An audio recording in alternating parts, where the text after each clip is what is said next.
J'espère que vous allez bien. Vous avez passé un bon dimanche dans la présence de Dieu. Notre troisième dimanche maintenant, sans se retrouver. Troisième dimanche, sans que nous puissions ensemble adorer Dieu dans le même lieu. Je pense que ça manque un petit peu, de plus en plus. Je sais pas vous, mais en tout cas, moi ça me manque de plus en plus. Mais je suis heureux de ces moments où nous pouvons quand même partager ensemble la parole de Dieu. Et voilà, je vous encourage à inviter peut-être des amis à vous qui n'ont pas l'habitude d'entendre le message de l'Évangile. Des personnes qui sont peut-être en train de se poser des questions. Des voisins, des voisines, des collègues de travail, des amis de la fac. Des amis, des membres de la famille. Voilà, invitez-les à nous rejoindre parce qu'on va partager l'Évangile avec simplicité. Mais on voudrait tellement que l'Évangile puisse encore pénétrer les cœurs et puis sauver comme nous avons nous-mêmes été sauvés. Voilà, donc si vous pensez peut-être à une personne qui voudrait partager ces moments avec nous, faites-le. Et dans un instant, on va partager cette bonne nouvelle. Vous connaissez maintenant notre slogan. À 20h aux infos, c'est la mauvaise nouvelle. Mais ici, à 20h30, c'est la bonne nouvelle de l'Évangile. Bonne nouvelle de l'Évangile. Et on veut la partager parce qu'on sait qu'elle a un pouvoir particulier dans les vies. La capacité de transformer les vies. Et moi, j'y crois encore de tout mon cœur. Je crois que la parole de Dieu, elle a vraiment ce pouvoir de créer même les choses qui n'existent pas.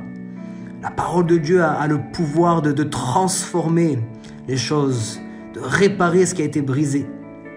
Et cette parole, on veut la prêcher avec assurance, on veut la prêcher de tout notre cœur.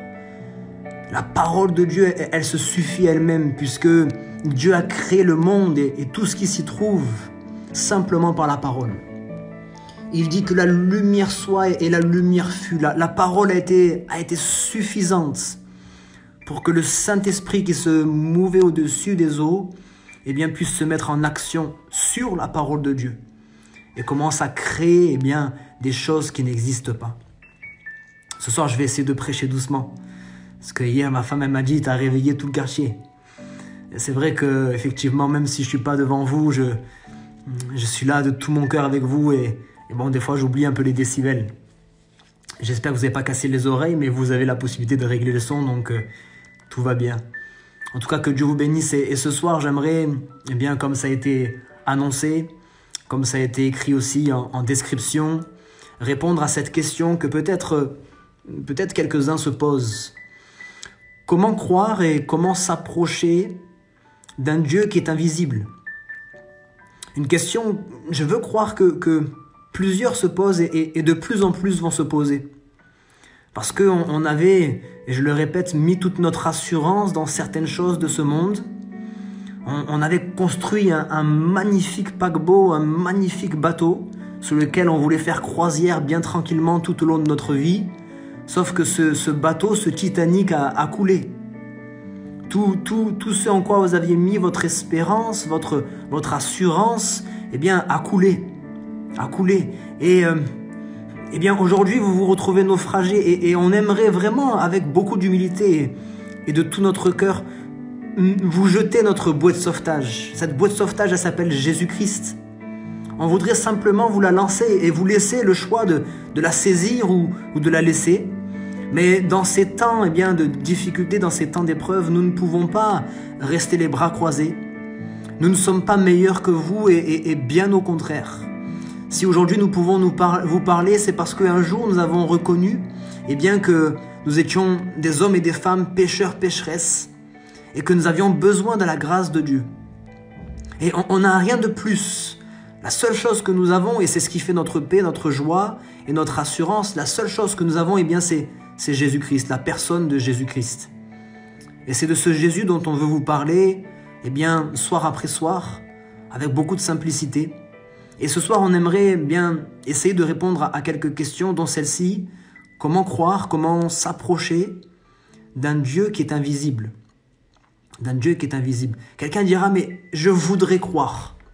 Parce que je crois déjà en une personne, ou bien peut-être en quelque chose. Peut-être quelqu'un croit en une puissance. Je crois en une puissance, je crois en quelqu'un qui est là-haut, et je ne le connais pas, et je ne sais pas comment m'approcher de lui. Je ne sais pas comment le connaître. Et on va essayer d'y répondre vraiment avec simplicité. On a beaucoup appris. On a beaucoup appris à croire simplement ce que l'on voit. Et quelqu'un me dira ce soir, moi je veux croire, mais j'ai été habitué à croire simplement et seulement ce que je vois. Et ce raisonnement-là n'est pas nouveau. Ce raisonnement a toujours existé. Ce raisonnement était le raisonnement d'un homme que l'on va trouver dans la parole de Dieu ensemble, il y a 2000 ans. Un homme qui s'appelle Thomas, et d'ailleurs peut-être que vous le connaissez déjà parce qu'il y a cette expression que l'on cite souvent, même lorsqu'on n'est pas croyant. Je suis comme saint Thomas, je crois à ce que je vois. Alors, bien, vous savez que cela sort de la Bible, et dans le Nouveau Testament, dans l'évangile de Jean, le 4e évangile, au chapitre 20, et à partir du verset 24, nous allons faire une lecture ensemble. Donc, évangile de Jean, chapitre 20, à partir du verset 24, on ira jusqu'à la fin du chapitre, quelques versets seulement. Thomas, appelé Didyme, l'un des 12, n'était pas avec eux lorsque Jésus vint. Les autres disciples lui dirent donc, « Nous avons vu le Seigneur. » Mais il leur dit, « Si je ne vois dans ses mains la marque des clous, et si je ne mets mon doigt dans la marque des clous, et si je ne mets ma main dans son côté, je ne croirai point. » 8 jours après, les disciples de Jésus étaient de nouveau dans la maison, et Thomas se trouvait avec eux. Jésus vint, les portes étant fermées, se présenta au milieu d'eux et dit, « La paix soit avec vous. » Puis il dit à Thomas, « Avance ici ton doigt et regarde mes mains. Avance aussi ta main et mets-la dans mon côté, et ne sois pas incrédule, mais crois. » Thomas lui répondit, « Mon Seigneur et mon Dieu. » Jésus lui dit, « Parce que tu m'as vu, tu as cru. Heureux ceux qui n'ont pas vu et qui ont cru. » Jésus a fait encore en présence de ses disciples beaucoup d'autres miracles qui ne sont pas écrits dans ce livre. Mais ces choses ont été écrites afin que vous croyiez que Jésus est le Christ, le Fils de Dieu, et qu'en croyant, vous ayez la vie en son nom. Et nous disons tous Amen. Un homme qui s'appelle Thomas. Un homme qui justement le dira, « Moi je crois que ce que je vois. » Pourquoi il va dire cela? Parce qu'il va entendre la déclaration de plusieurs personnes qui vont lui dire « Nous avons vu le Seigneur. Nous avons vu Jésus. Nous avons vu Dieu. » Peut-être que c'est une déclaration que tu as entendue toi aussi. Une déclaration qui est venue d'un ami à toi, d'un membre de ta famille, peut-être même juste d'un voisin, d'un collègue de travail. Et tu as vu bien, une personne qui t'a dit « J'ai vu le Seigneur, j'ai rencontré le Seigneur. » Et pour toi, ça paraît fou. Ça paraît impossible. Et à ce moment-là, Thomas, dans son esprit, il y a toutes sortes de raisonnements qui viennent s'affoler. Et il va, j'aimerais le dire, c'est pas écrit, mais il va répondre impossible, impossible. Jésus est mort. Vous ne pouvez pas voir le Seigneur parce que le Seigneur est mort. Il a été crucifié, nous étions là, dans le jardin de Gethsémanée, lorsque les gardes sont venus pour le prendre. Et pour l'amener devant le Sanhédrin, devant Pilate. Et nous savons qu'il a été crucifié à Golgotha. Vous n'avez pas pu le voir, il est mort. Cela est impossible. Cela est impossible. Mes amis, nous avons un cerveau, nous avons une logique, servons-nous-en. Ce que vous me dites est impossible. Ce que vous me dites est impossible. On a été élevé de telle sorte que on ne croit que ce que l'on voit. On a été élevé de telle sorte qu'il faut que toute chose s'explique mathématiquement, s'explique scientifiquement, que toute chose puisse être matérialisée pour qu'on puisse y croire. Ça c'est particulièrement nous, peuple français, comme je le disais dans une vidéo précédemment. Autant on sait que certains peuples ont une ouverture d'esprit en ce qui concerne les choses spirituelles, autant nous savons que nous, Français, nous sommes un peuple rationnel. Un peuple rationnel, un peuple qui a besoin de voir, de matérialiser les choses, de les expliquer scientifiquement, mathématiquement parlant. Et Thomas a du mal à croire ça. Peut-être que toi aussi tu as du mal à croire ça. Comment on peut venir te dire avec assurance, j'ai rencontré Jésus? J'ai rencontré Dieu, mais Dieu est invisible. Comment peux-tu me dire que tu l'as rencontré, que tu l'as vu? Ça paraît impossible. Ça paraît improbable. On a grandi comme ça. On ne peut voir, on ne peut croire, que ce qui peut s'expliquer. Alors écoutez-moi mes amis, je pense que vous avez été tellement attristés par cette nouvelle que Jésus a été crucifié que je pense que vous avez eu une hallucination. Expliquez-moi un petit peu, expliquez-moi d'une manière rationnelle votre foi, s'il vous plaît. Et les disciples de Jésus, comme moi-même aujourd'hui, et puis tous ceux qui sont peut-être connectés ce soir, et qui ont déjà fait une rencontre avec le Seigneur, on ne peut pas vous l'expliquer d'une manière rationnelle, c'est impossible. On ne peut pas vous expliquer d'une manière rationnelle comment nous avons pu voir le Seigneur, comment nous avons pu le rencontrer. Et je m'expliquerai dans un instant lorsque nous disons que nous avons vu le Seigneur. On ne peut pas l'expliquer. Alors Thomas dira aux disciples, expliquez-moi d'une manière rationnelle. Les disciples n'ont pas pu répondre. Alors il va dire, mais puisque vous ne pouvez pas m'expliquer d'une manière rationnelle votre foi, je vais vous expliquer d'une manière rationnelle mon incrédulité. Vous savez, lorsqu'on est incrédule, lorsqu'on ne veut pas croire, on est capable d'être plus croyant que les croyants. On est capable de croire dans des théories, des choses pas possibles. Et on veut tout expliquer. Alors, Thomas a certainement, j'extrapole bien sûr, Thomas a certainement commencé à expliquer toutes sortes de choses. Écoutez, c'est parce que cela fait plusieurs jours maintenant que vous avez du mal à dormir à cause de cette tristesse. Et vous êtes fatigué. Et à cause de cette fatigue, à cause de cette tristesse, certainement que vous avez eu une hallucination. Ça peut s'expliquer psychologiquement parlant. Dites-moi, où était la bougie qui servait à éclairer la salle? Parce que peut-être qu'elle était positionnée à un moment donné, à un endroit, et à cause de sa position, vous avez vu une ombre, une forme, et vous croyez que c'était Jésus. Et Thomas essaie d'expliquer, mais vraiment d'une manière rationnelle, ce que ses amis étaient en train de déclarer. Et j'aimerais dire à un moment donné que pour s'approcher de Dieu, il faut être capable à un moment donné de croire simplement. De croire simplement. Alors Thomas, il est là, il est plein de raisonnement et il veut expliquer les choses. Il veut expliquer les choses. Il dit, mais moi, les amis, je suis pas un enfant. Je suis pas un enfant, ce sont les enfants qui croient à n'importe quoi et n'importe qui. J'aimerais donner un témoignage ce soir. Lorsque j'ai commencé à rencontrer le Seigneur, et je vous en parlerai dans un instant, peut-être 2 mois, 3 mois après que je commençais à aller à l'église, un de mes petits frères est venu en vacances à Nice.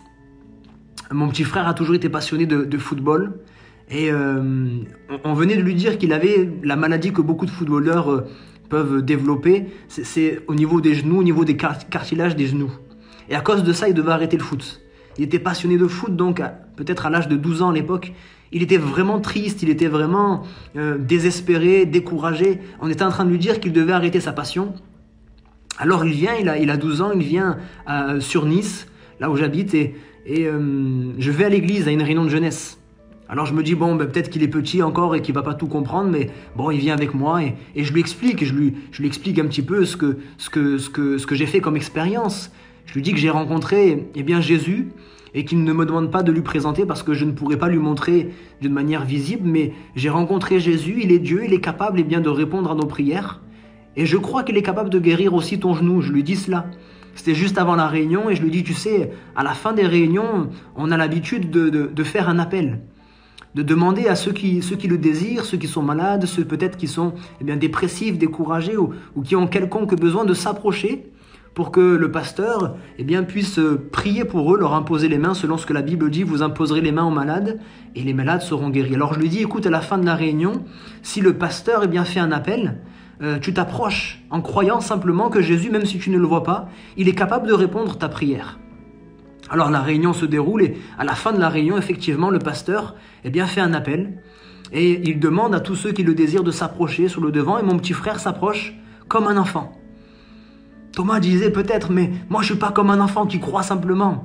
Et mon petit frère s'est approché à l'âge de 12 ans comme un enfant, s'est approché sur le devant et il a dit au pasteur, voici quelle était sa prière. Il voulait être guéri du genou et je lui avais dit, si tu t'approches, il faut que tu crois.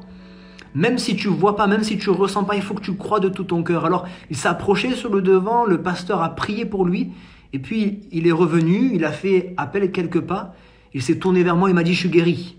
Je suis guéri. Alors je me souviens à l'époque, J'étais le seul croyant dans toute ma famille, tous mes amis. Personne ne croyait en Dieu parce que je n'ai pas été élevé dans une famille chrétienne, je ne suis pas né chrétien, et personne ne naît chrétien d'ailleurs. Mais j'étais en train déjà de témoigner, de parler à mes amis, à ma famille de cette rencontre que j'avais faite. Et bien sûr, c'est plus facile de parler à un enfant qu'à des adultes. J'avais déjà parlé à ma mère un petit peu, qui est connectée ce soir et qui elle aussi a été baptisée, qui a mis sa foi en Jésus. Et j'avais du mal à lui parler, j'avais un peu honte. Et mon petit frère est rentré ce soir-là, il s'est précipité vers ma mère et il a dit à ma mère, « Maman, le Dieu de Kevin m'a guéri. Le Jésus de Kevin m'a guéri. » J'ai dit, arrête de dire que c'est le Jésus de Kevin, maintenant c'est ton Jésus. Et arrête de le crier, je le dis surtout, arrête de le crier. Mais il était rempli de foi et de tout son cœur, sans même attendre une semaine, 2 semaines ou 3 semaines, de voir si ça durait vraiment. Il avait ressenti instantanément la douleur le quitter. Et il avait dit à ma mère, et j'ai été guéri. Et effectivement, depuis ce jour-là, il avait été guéri pleinement et instantanément. Alléluia. Thomas disait, je ne suis pas comme un enfant, je ne crois pas n'importe quoi. Je ne crois pas n'importe quoi. Et je crois que le Seigneur nous demande d'être comme des petits-enfants. D'être simples comme des petits-enfants. La Bible nous dit, que Dieu résiste aux orgueilleux. Dieu résiste aux orgueilleux. Ceux qui sont élevés, ceux qui se croient élevés, ceux qui s'approchent de Dieu avec arrogance. Vous savez, lorsqu'on veut s'approcher de Dieu, mais pour le mettre à l'épreuve, on veut s'approcher de Dieu pour prouver aux autres qu'il n'existe pas. Lorsqu'on s'approche de Dieu de telle manière, effectivement, on ne peut pas s'attendre à ce que Dieu se révèle à nous. Dieu résiste aux orgueilleux. À ceux qui se disent en eux-mêmes, la foi, c'est pour les petits-enfants, justement. La foi, c'est pour les faibles d'esprit. Jésus parlera sur la montagne et il dira, dans l'évangile de Matthieu chapitre 5, il dira « Heureux les pauvres en esprit, car le royaume de Dieu est pour eux. » Heureux les pauvres en esprit, car le royaume de Dieu est pour eux. Les pauvres en esprit, ça ne veut pas dire les gens qui ne sont pas intelligents. Les pauvres en esprit, ce sont les hommes et les femmes qui ont compris, qui ont réalisé qu'ils ont encore beaucoup à apprendre. Les hommes et les femmes qui ne sont pas élevés dans leur intelligence. Les hommes et les femmes qui veulent bien réaliser qu'ils ont besoin d'apprendre encore. Voilà pourquoi je dis que Dieu résiste aux orgueilleux, à ceux qui raisonnent de telle manière en se disant « Mais la foi là, c'est pour les faibles. La foi c'est pour les faibles, la foi c'est pour les fous. La foi c'est pour ceux qui sont sans intelligence. » Permettez-moi de vous lire une portion des Écritures dans la lettre aux Corinthiens, la première lettre aux Corinthiens, chapitre 1 et au verset 27.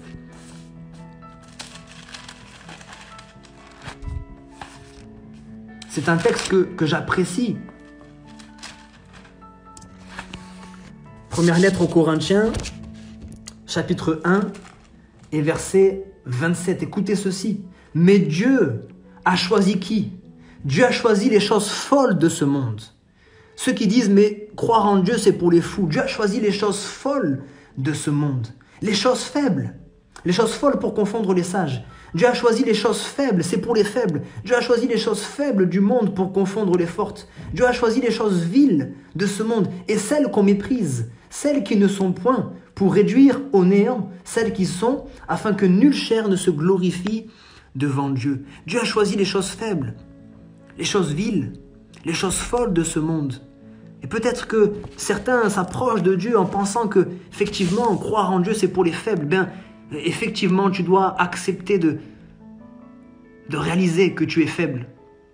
Et aujourd'hui, plus que jamais, nous devons le réaliser. Aujourd'hui, plus que jamais, nous qui comptions sur nos propres forces, on doit réaliser que par un petit microbe, un grain de sable, dans tout l'engrenage, et tout s'arrête. Un petit microbe et beaucoup, des milliers de personnes dans notre monde sont mortes maintenant en quelques semaines. Avec un petit microbe, c'est le moment de reconnaître que nous sommes faibles et que nous avons besoin de Dieu. C'est le moment de le reconnaître, bien-aimés. Si la Bible nous dit que Dieu résiste aux orgueilleux, elle nous dit aussi qu'il fait grâce aux humbles. À ceux, effectivement, qui reconnaissent qu'ils ont besoin de Dieu. Il fait grâce aux humbles. Il fait grâce aux humbles. À ceux qui s'approchent de lui vraiment, avec simplicité de cœur. Simplicité de cœur. Thomas ne croyait pas à cause de tous les raisonnements qu'il avait, mais il voulait croire. Et je crois que pour s'approcher de Dieu, il faut au moins en avoir envie. Pour croire en Dieu, il faut au moins en avoir envie. Peut-être même en avoir besoin. Certaines fois et très souvent même on s'approche de Dieu, soit parce qu'on en a envie, soit parce qu'on en a besoin. Il faut au moins en avoir envie. Au moins en avoir envie. Et Thomas, même s'il ne croyait pas, je crois qu'il avait envie de croire ses amis qui étaient en train de lui dire « On a rencontré le Seigneur, il est ressuscité ». Et il avait du mal à y croire parce qu'il avait vraiment un esprit comme nous, cartésien et très rationnel. Mais il avait envie d'y croire, il avait envie d'y croire. Il n'a pas une prière, lorsqu'il fait cette prière, il faut que je mette mon doigt, etc. etc. Il n'a pas une prière de foi, il a une prière incrédule, ça c'est sûr. Mais il a une prière sincère. Il n'a pas une prière remplie de foi, mais il a une prière remplie d'espérance. Il a une prière remplie d'espérance, vraiment. Inutile de dire que lorsqu'on s'adresse à Dieu, on ne demande pas n'importe quoi. Inutile de préciser que lorsqu'on s'adresse à Dieu, on s'adresse à Dieu avec un minimum de sérieux, un minimum de crainte. Je ne parle pas de cette crainte, c'est bien, où on a peur d'un Dieu qui va peut-être nous frapper, nous juger, mais de cette sainte crainte. La crainte des choses solennelles, des choses spirituelles. Et Thomas va faire cette prière. Il dit, il faut que je mette mon doigt, il faut que je puisse mettre ma main là sur son côté.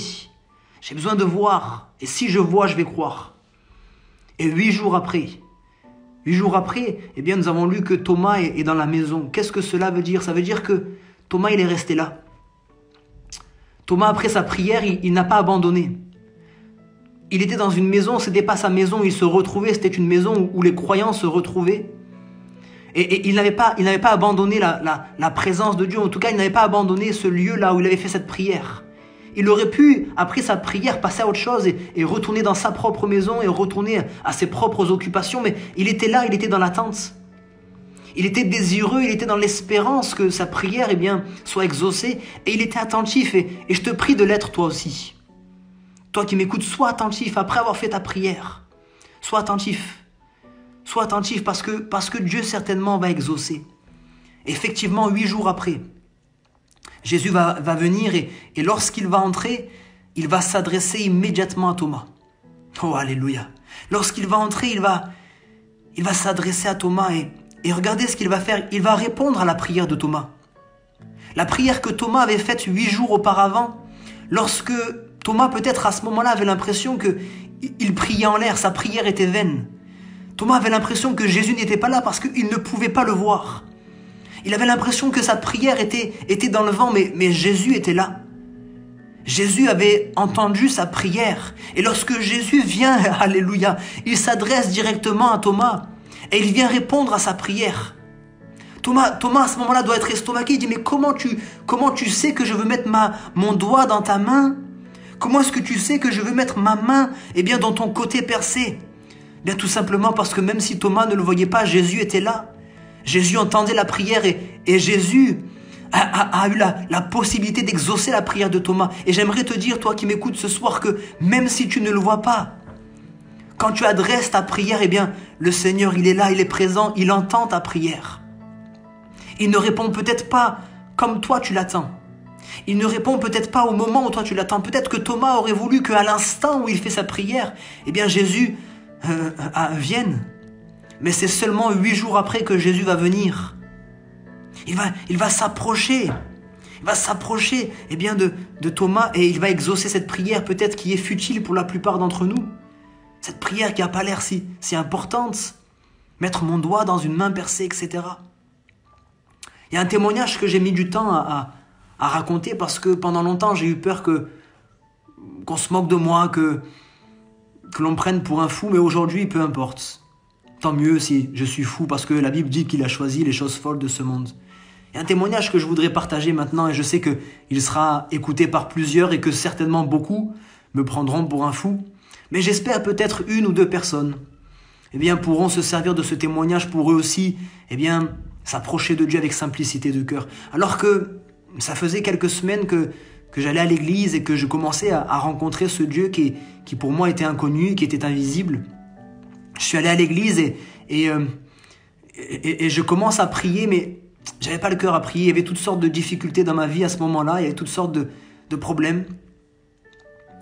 Et juste pour revenir sur une chose, Thomas, lorsqu'il va faire sa prière, c'est une prière qui est incrédule, c'est vrai, mais c'est une prière qui est sincère. Et il faut que je revienne un petit peu en arrière, si vous me permettez un peu de temps. J'avais 18 ans, j'étais en train de passer mon bac et mon année des 18 ans a été une année vraiment difficile pour moi. L'année de mes 18 ans, en fait, le jour de mes 18 ans, j'enterrais mon grand-père, qui était le seul repère dans ma famille.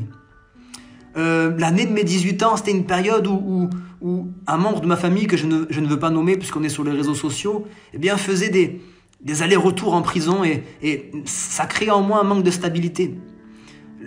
L'année de mes 18 ans, c'est l'année où mon père aussi, et sans trop m'étaler là-dessus par respect, eh bien, mon père m'avait renié de sa famille. J'étais quelqu'un qui était passionné de boxe et j'avais commencé à faire des galas et on m'avait volé mes combats et j'étais en train de tout perdre. Et j'étais dans cette année où je devais passer mon bac. Pour passer mon bac, il fallait que je passe des stages. Et j'étais en train de chercher, j'avais envoyé 40 CV pour faire mon stage à Clermont. Et ça avait été 40 refus. 40 refus. Personne ne voulait me prendre en stage sur Clermont-Ferrand. Une tante à moi de Nice m'a appelé pour me dire « Mais écoute, essaye de faire ton stage sur Nice. » Alors, elle m'envoie aussi 40 entreprises. J'envoie les 40 CV. Et sur les 40 CV, c'est 39 refus. On se retrouve là une semaine, je crois, à peine une semaine avant le début du stage et j'ai toujours rien. Il y a tout qui est en train de s'effondrer dans ma vie à mes 18 ans et tout est en train de s'écrouler et je suis vraiment en difficulté à ce moment-là. Mes professeurs me rabâchent tous les jours que si je valide pas mon stage, j'ai travaillé pendant 2 ans pour rien. Si je valide pas mon stage, je pourrais pas valider mon bac. J'aurais pas mon diplôme. Donc c'était la seule chose qui me restait. Et vraiment, tout était en train de s'écrouler. Alors, je me retrouve, et je le répète, je suis né dans une famille non croyante. On m'a jamais appris à croire en Dieu, on m'a jamais appris à prier Dieu. Je suis vraiment né dans une famille qui croyait pas du tout en Dieu. Et je me retrouve dans ma salle de classe, et voici ma première prière. J'aimerais vous la partager. Ma première prière, ça a été celle-ci. Dieu, Allah, Bouddha, Jésus, ou je sais pas s'il y a quelqu'un d'autre encore. Je sais même pas qui existe, mais s'il y a quelqu'un qui existe, je vous demande juste de me permettre de faire ce stage, de valider mon stage. Parce que c'est la seule chose qui me reste. Je vous demande juste ça. Et dites-moi qui vous êtes. Si vous me dites qui vous êtes, je croirai en vous et je vous suivrai. Je fais ma prière la plus simple qui existe. La prière la plus simple qui existe. Et vraiment, j'avais pas beaucoup de foi à l'époque, puisque je croyais pas en Dieu. Mais il y avait quand même de l'espoir dans cette prière. Et c'était une prière qui était sincère. Thomas a fait une prière sincère. Alors, quelques temps plus tard, eh bien, en fait, 1 heure après, je sors à la récréation et on m'appelle. J'ai un coup de fil et la 40e entreprise, le chef d'entreprise de la 40e m'appelle et me dit « Je suis désolé, je sais pas ce qui s'est passé, votre contrat de stage là était tout en bas de la pile et là, à l'instant, je viens de faire le tri dans mes papiers et j'ai retrouvé votre contrat de stage, je vous l'envoie, vous le signez dans 1 semaine, vous êtes chez moi. » Dieu avait répondu à ma prière. Une prière peut-être futile pour la plupart d'entre vous, mais une prière importante pour moi. Dieu avait répondu à ma prière et j'étais passé à autre chose. 1 semaine après, je me retrouve dans l'église pour la première fois et Dieu commence à parler à mon cœur. Alors, dans cette période-là, 2 semaines, 3 semaines après, alors que je suis en train de m'approcher de Dieu et je suis en train d'essayer de comprendre Dieu, je suis là, j'ai des difficultés dans ma vie, comme je l'ai dit, et je commence à mettre ma tête entre mes jambes. Et il faut savoir qu'à ce moment-là, je suis un jeune homme qui est rempli de haine. Rempli de haine contre le monde entier, rempli de haine contre moi-même. J'étais rempli de haine pour toutes sortes de choses. J'étais un jeune homme qui était assez violent. Un jeune homme qui avait du mal avec l'amour. Non pas que je n'ai pas reçu d'amour, mais j'avais du mal à recevoir l'amour. J'avais encore plus de mal à le donner. Et j'avais vraiment un problème à ce niveau-là. Alors je mets ma tête entre mes genoux. Et je regarde le sol. Je suis vraiment perdu à ce moment-là et je vais raconter ce témoignage, si vous me laissez encore un peu de temps. Ça se passe en 5-6 minutes, cette expérience, mais une fourmi passe et au moment où la fourmi passe, je l'écrase. Avec beaucoup de violence, je l'écrase. Et alors que je l'écrase, il y a une voix à l'intérieur de moi qui dit « Mais pourquoi est-ce que tu as fait cela ?» Alors, comme tout bon français, rationnel que je suis, je dis, bon, c'est pas trop grave, c'est une voix intérieure. Et cette voix, elle revient, mais pourquoi est-ce que tu as fait ça? Alors, j'essaye encore d'esquiver cette question, et cette question revient. À un moment donné, je suis obligé de répondre parce que je comprends que Je crois que c'est Dieu qui est en train de me parler, qui est en train de me poser une question. Pourquoi est-ce que tu as fait cela? Et moi, j'ai répondu vraiment instantanément, mais parce que c'est une fourmi, ça vaut rien. C'est une fourmi, c'est insignifiant, c'est petit. Et Dieu va parler à mon cœur ce jour-là, avec beaucoup de simplicité, mais il va me dire, mais tu sais qu'à mes yeux, tu es aussi petit que cette fourmi? À mes yeux, tu es si misérable, aussi misérable. Non, je t'aime, mais à mes yeux, tu es comme cette fourmi. Et pourtant, je t'aime. Et à ce moment-là, l'amour de Dieu a envahi mon cœur. Et c'est quelque chose que vous ne pouvez pas comprendre en écoutant juste mon témoignage. C'est quelque chose que vous devez expérimenter. Mais l'amour de Dieu a envahi mon cœur et j'ai commencé à avoir de la repentance. Ça a duré, je vous dis, plusieurs minutes. Et à ce moment-là, je lève mon pied pour voir si peut-être j'avais raté la fourmi, mais je l'avais bel et bien écrasée. Je l'avais bel et bien écrasée. Et dans mon cœur, il y a une repentance qui est là. Et je dis au Seigneur, vraiment, pardonne-moi. J'ai compris maintenant que je ne suis rien. Et que tu m'aimes. Et j'ai dit, Seigneur, si c'est possible, fais en sorte que cette fourmi puisse retrouver la vie et puisse repartir. Et au moment où je dis ça, vous me croyez pas, peu importe. Mais au moment où je dis ça, je lève mon pied, la fourmi repart. Ça faisait 5 minutes que ça s'était passé. Et pour moi, ça a été une expérience qui aujourd'hui encore me donne de l'émotion. Ça a été une expérience forte. Peut-être futile pour la plupart d'entre nous, mais forte. Et pour Thomas, c'était sa prière. Il fallait qu'il mette son doigt, il fallait qu'il mette sa main. S'approcher de Dieu avec foi. Dans d'autres circonstances, dans l'évangile de Matthieu au chapitre 12, vous lirez, à partir du verset 39, il y a d'autres personnes qui se sont approchées de Jésus et qui voulaient que Jésus fasse des miracles, mais la motivation de leur cœur n'était pas bonne. Ils se sont approchés, mais avec une mauvaise motivation. Ils voulaient juste mettre Jésus à l'épreuve, ils voulaient juste du spectacle. Et Jésus ne va pas leur répondre. Voilà pourquoi j'ai dit, quand on s'approche de Dieu, il faut qu'on s'approche de Dieu avec sérieux, avec de bonnes motivations. Et lorsque vous vous approchez avec de bonnes motivations, je crois que Jésus est capable de répondre à votre prière. Thomas était incrédule, c'est vrai, mais Thomas était sincère. Et toi qui m'écoutes, je veux croire que tu es sincère aussi. Et je bénis le Seigneur de ce qu'il t'a déjà attiré dans sa présence. Je bénis le Seigneur de ce que tu es déjà connecté avec nous ce soir et je crois que rien n'arrive par hasard. Je crois que rien n'arrive par hasard et que si tu es là, c'est parce que le Seigneur t'a déjà attiré et qu'il est déjà en train de commencer une œuvre dans ton cœur. Je bénis le Seigneur pour les bien-aimés qui m'écoutent ce soir et ceux qui m'écouteront, je l'espère, dans les prochains jours. Même pour une seule personne qui va dès ce soir commencer à mettre sa foi dans le Seigneur. Thomas, c'est vrai, était incrédule, mais Thomas était sincère. Et Thomas était fidèle dans sa prière. Fidèle dans sa prière, je l'ai été moi aussi. J'avais fait une prière qui peut paraître un peu vague, un peu brouillon. Dieu, Allah, Bouddha, Jésus ou je ne sais qui. C'est vrai que c'était un peu brouillon, mais ma prière était sincère. Et Dieu s'est révélé à moi lorsque je suis venu à l'église. Il a répondu à ma prière qui avait été faite dans le secret, dans cette classe. Et il m'a dit, tu t'es adressé à moi en me demandant qui j'étais. Et il a répondu, il m'a dit, tu voulais savoir quel était le chemin pour venir à moi. Et voici la réponse, Jésus-Christ est le chemin, la vérité et la vie. Nul ne vient au Père que par Jésus-Christ. Et cette parole, elle a touché, elle a percuté mon cœur. Elle a percuté mon cœur, mais j'ai été fidèle dans ma prière aussi. J'ai dit, si tu te révèles à moi, je te suivrai. Et Thomas a dit, si je vois, je croirai. Malheureusement, il y a beaucoup de personnes qui ne sont pas fidèles dans leur prière.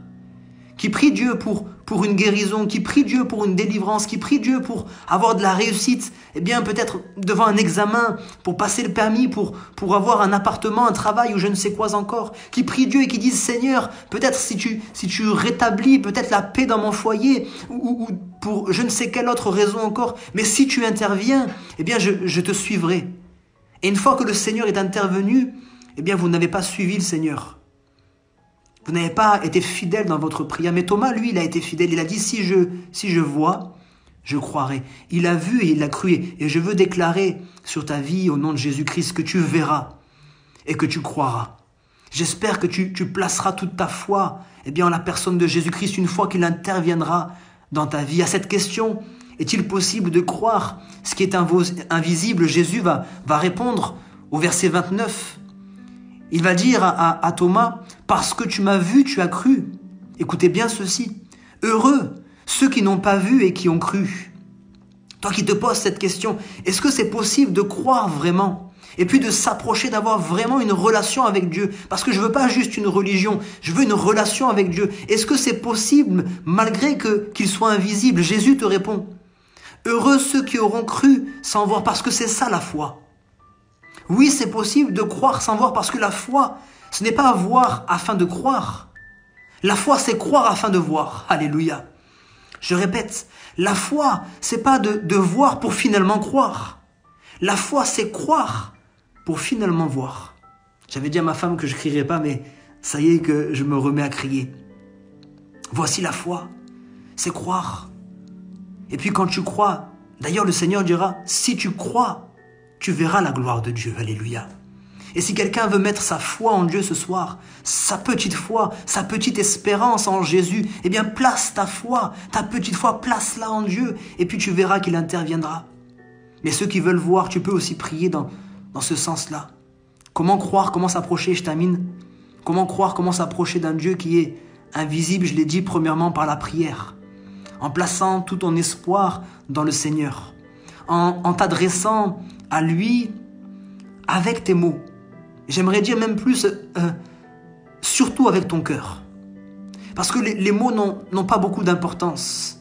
Avec tes mots, parce que tu n'as pas besoin d'employer des mots, un vocabulaire très élevé. Tu n'as pas besoin, écoutez bien la prière que j'ai faite. Tu n'as pas besoin de faire de grandes prières. Prie avec tes mots tant que tu pries vraiment avec sérieux. Mais surtout, prie avec ton cœur. Surtout, prie avec ton cœur. Et c'est vrai que certaines fois, on a besoin de mettre des mots sur ce qu'il y a sur notre cœur, mais voilà, ne t'embête pas à multiplier toutes sortes de paroles, ne t'embête pas à prier pendant des heures, ne t'embête pas à chercher, à employer des mots très élevés. Non, prie avec ton cœur, prie avec tes mots. Prie avec tes mots. Et ne prie pas pour des choses vaines. Surtout ne prie pas pour des choses vaines. La Bible nous dit dans la lettre de Jacques, chapitre 4 et au verset 3, il est dit, vous demandez et vous ne recevez pas. Pourquoi vous ne recevez pas? Parce que vous demandez d'une manière à satisfaire vos propres besoins. Pour des choses vaines, pour des choses charnelles. T'approches pas de Dieu pour des choses vaines et pour des choses charnelles. Approche-toi de Dieu pour des choses vraiment importantes. Et puis deuxième chose, par la parole. Comment est-ce qu'on s'approche de Dieu? Par la prière. Comment est-ce qu'on croit en Dieu? Par la prière. Et aussi par la parole au verset 31. C'est le dernier verset. Mais ces choses ont été écrites. L'évangile a été écrit afin que vous croyiez que Jésus est le Christ, le Sauveur, le Fils de Dieu, et qu'en croyant vous ayez la vie en son nom. Ces choses ont été écrites afin que vous croyiez. Afin que vous croyiez. Dans Romains chapitre 10 et verset 17, il est dit, la foi vient de ce que l'on entend. Et ce que l'on entend vient de la parole de Dieu. Alors, à partir de ce soir, eh bien, adresse-toi à Dieu de tout ton cœur, avec sérieux. Et attention, ne t'adresse pas à lui comme pour le mettre à l'épreuve. On ne met pas Dieu à l'épreuve. Adresse-toi à lui avec humilité, adresse-toi à lui pour un besoin. Et puis commence à lire la Bible. Si tu ne l'as pas en version papier, tu peux la télécharger très facilement et gratuitement sur ton mobile. Tu télécharges la Bible et tu commences à lire les évangiles, Matthieu, Marc, Luc et Jean. Commence à lire les évangiles. Et puis connecte-toi dès que possible. Aime la page, abonne-toi à cette page et reste avec nous, connecte-toi avec nous chaque soir, les mercredis soirs, les vendredis, les dimanches soirs. Connecte-toi avec nous à 20h30 et on va partager la parole de Dieu. Et tu verras que la foi vient de ce que l'on entend. Lorsque tu vas entendre la parole de Dieu, la foi va naître dans ton cœur. Et cette prière-là que tu vas faire, je l'espère, dès ce soir, le besoin que tu as au fond de ton cœur, le besoin qui est là, adresse-le à Dieu avec tes mots. Demande à Dieu d'intervenir, non pas pour le mettre à l'épreuve, mais pour mettre ton espoir en lui. Et tu verras certainement, assurément, il répondra parce qu'il est fidèle. Parce qu'il est fidèle. Il répond, il s'approche de ceux qui s'approchent. Il dira, et on verra ça la prochaine fois, approchez-vous de moi et je m'approcherai de vous. J'ai terminé pour ce soir et j'espère vraiment que plusieurs d'entre nous pourront faire une expérience avec simplicité, mais avec sincérité. Je vous laisse avec la parole de Dieu, que Dieu vous bénisse et surtout n'oubliez pas, comme je le dis à chaque fois, n'oubliez pas cela, Dieu vous aime.